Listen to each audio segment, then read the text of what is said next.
Hello, this is Jenny Fern, and today I am going to talk about paper making. So this is my little paper making setup, a big bucket full of pulp from shredded grocery store advertisements, like the stuff that you get in the mail, and a decal. Alright, I had to look it up. It's called a mold and decal. And I just connected what deckled edges probably means. I also had an iron and an ironing board, and yeah, I think that's pretty much it for this setup. I had my big jar of the clippings. I don't have a paper shredder, so I had to tear them up, and then I used my food processor to make the pulp. Yeah. So I'll talk a little bit about why I'm doing this, and then you can just see the process that I used to make this paper.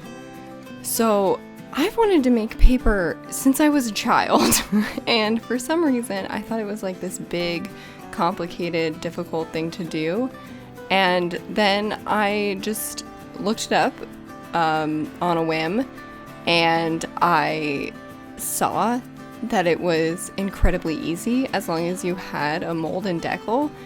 And turns out, because I'm a small hoarder, I did have a mold and decal, and I've been using it as oh, look at these frames.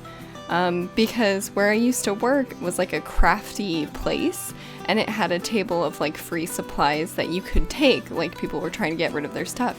And so I took this mold and decal, and it wasn't until I watched videos on how to do paper making that I was like, oh, well, I have that frame with mesh in it.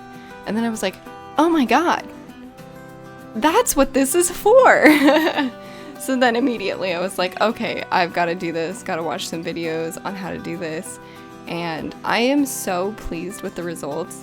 I am so surprised at how pretty the paper is. It is like a grayish color because it is just like this like printed on like hyper colorful newsprint stuff. But it was so easy to do, and I could make so much more with the amount of like paper I get in the mail all the time.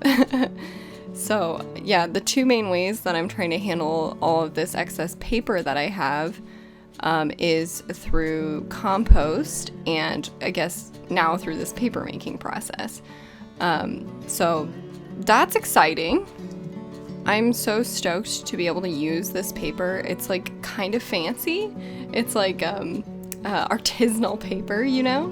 And it's all from all this crap that I wasn't going to use anyway. So I'm really pleased that this worked so well and that I finally did it. It does take some work.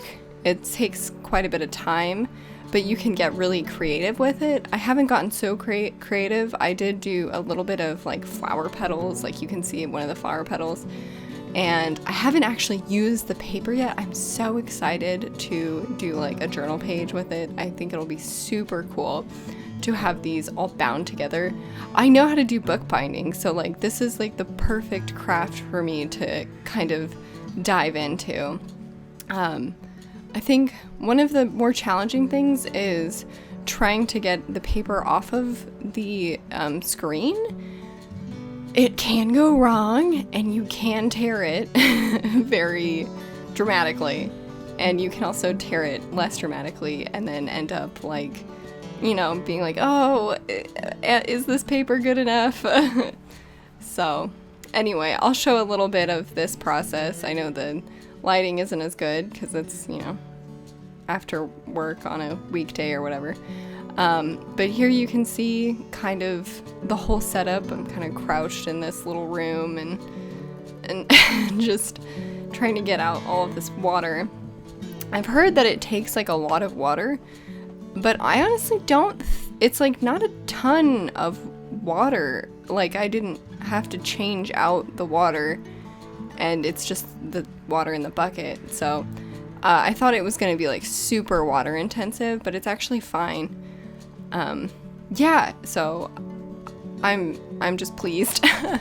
I've been like trying to flatten these pages out under a few books recently, so I haven't actually checked up on those recently.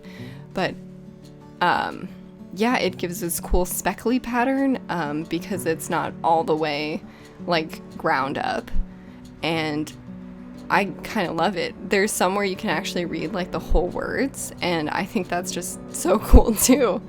So anyway, I hope you enjoyed this video and that you have a good day, and thank you for watching.